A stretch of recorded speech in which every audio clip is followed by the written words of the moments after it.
հաստատված խաղաղության պայմաններում Հայաստան-Ադրբեջան կարգավորման գործընթացի ուրեմն շրջանակներում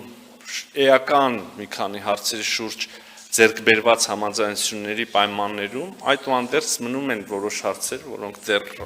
լուծման կարիք են զգում եւ հավելյալ ջանքերի կարիք են զգում, լուծված չեն ըստ էության այս պահի դրությամբ եւ հենց դրանցից մեկը կամ առաջինը Բաքվում պահվող պատանդարված անձանց գերիների ուրեմն ազատ արձակման հարցն է։ Մենք ամենօրյա մեր աշխատանքն ենք իրականացնում այս ուղղությամբ, ոչ միշտ տեսանելի, ոչ միշտ արդյունավետ, հակառակ դեպքում հարցը վաղուց լուծված եւ դուրս եկած կլներ օրակարգից, բայց մենք իրականացնում ենք այդ աշխատանքը։ Ինչպես եւ միշտ այս պահի եւս ես ուզում եմ հույս հատնել, որ առաջիկայում մենք այս առումով լավ նորություններ կունենանք, համենայն դեպս մենք չենք դադարում մեր ջանքերը եւ բառացիորեն 3 նաեւ Շարմ ալ-Շեյխում տեղ ունեցած այդ խաղաղության գագաթնաժողովի շրջանակներում կրկին մեր ադրբեջանցի գործընկերների հետ քննարկել ենք այս հարցը։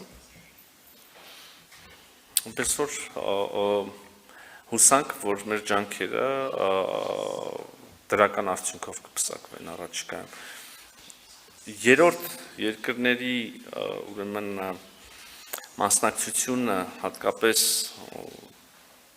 պատանդարված անձանց վերաբերյալ տեղեկությունների փոխանցման համատեքստում իհարկե կարևոր է, հատկապես հաշվի առնելով այն հանգամանքը, որ Կարմիր խաչի միջազգային կազմակերպությունը դադարեցրեց իր գործունեությունը Ադրբեջանում, իսկ գիտեք, որ մեր աշխատանքները այդ առումով այդ ուղղությամբ հիմնականում այս խողովակով էին արվում, եւ այժմ այո, այդ հարցը եւս շատ արդիական է եւ այդ բացը որևէ կերպ պետք է